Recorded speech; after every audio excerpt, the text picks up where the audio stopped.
কাজিৰঙাৰ যি ইক' চেঞ্চিটিভ জোন সেই ইক' চেঞ্চিটিভ জোন 10 কিলোমিটাৰলৈকে বৃদ্ধি কৰাৰ যি দাবী উত্থাপন কৰিছে সাংসদ গৌৰৱ গগৈ আৰু তাৰ প্ৰতিবাদতে দেখা গৈছে বিশ্বনাথ ঘাটৰ ৰাইজ এইদৰে প্ৰতিবাদমুখৰ হৈ পৰিছে।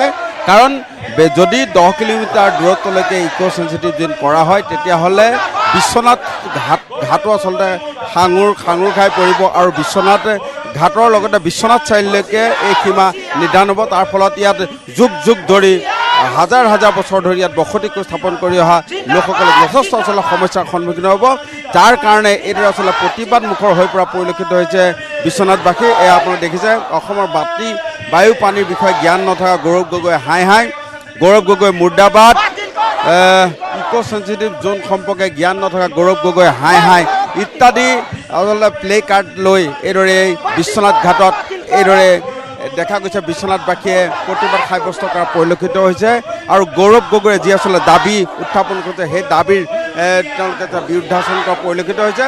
আৰু তেওঁলোকে ডক্টৰ হিমন্ত বিশ্ব শৰ্মাই অসমৰ মুখ্যমন্ত্ৰী ডক্টৰ হিমন্ত বিশ্ব শৰ্মাই যিদৰে আচলতে ইক' চেঞ্চিটিভ জোনৰ সীমা আচলতে হ্ৰাস কৰাৰ কথা কৈছে সেই কথাক তেওঁলোকে আচলতে আদৰণি জনোৱা পৰিলক্ষিত হৈছে। আৰু এইদৰে দেখা গৈছে বিশ্বনাথৰ দৃশ্য আপোনালোকে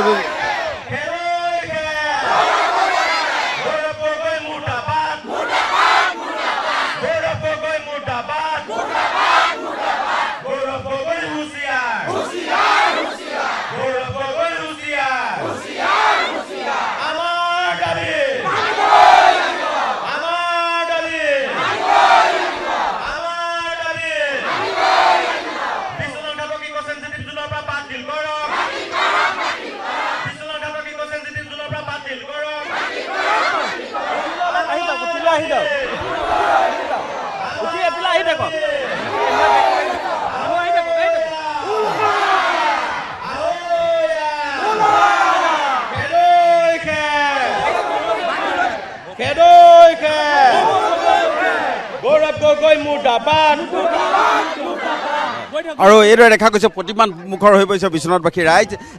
কিহৰ কাৰণে এই প্ৰতিবাদ কৰিবলৈ কয়?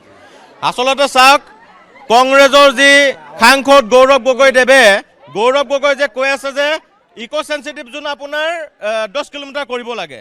ইক' চেঞ্চিটিভ জোন যদি 10 কিলোমিটাৰ কৰে আমাৰ এই বিশ্বনাথ ঘাটৰ অৱস্থা, বিশ্বনাথ ঘাটৰ পৰা বিশ্বনাথ চাৰিআলিলৈকে যি অৱস্থা হ'ব আমাৰ সৰ্বসাধাৰণ ৰাইজৰ, তেওঁ এবাৰ চিন্তা কৰিছে নেকি? তেওঁতো চিন্তা কৰা নাই। তেওঁ AC ৰুমত সোমাই তেওঁ পাকিস্তানত থাকে নে লণ্ডনত থাকে কোনো ধৰিবই নোৱাৰি। তেওঁ শিৱসাগৰত যেতিয়া বানপানী হ'ল তাতো তেওঁ এবাৰো দেখা নাপালোঁ।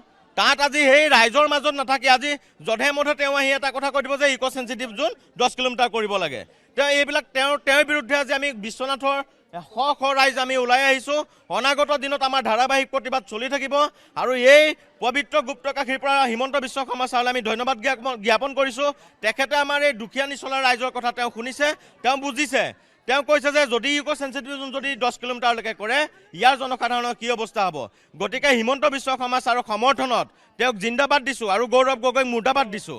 গতিকে সেই হিমন্ত বিশ্ব শৰ্মা ছাৰৰ সমৰ্থনত আৰু গৌৰৱ গগৈৰ বিৰুদ্ধে আজি এই প্ৰতিবাদী কাৰ্যসূচী আমি বিশ্বনাথ ঘাটত অনুষ্ঠিত কৰিছোঁ। এয়া বিশ্বনাথবাসী ৰাইজ আচলতে প্ৰতিবাদমুখৰ হৈ পৰিছে।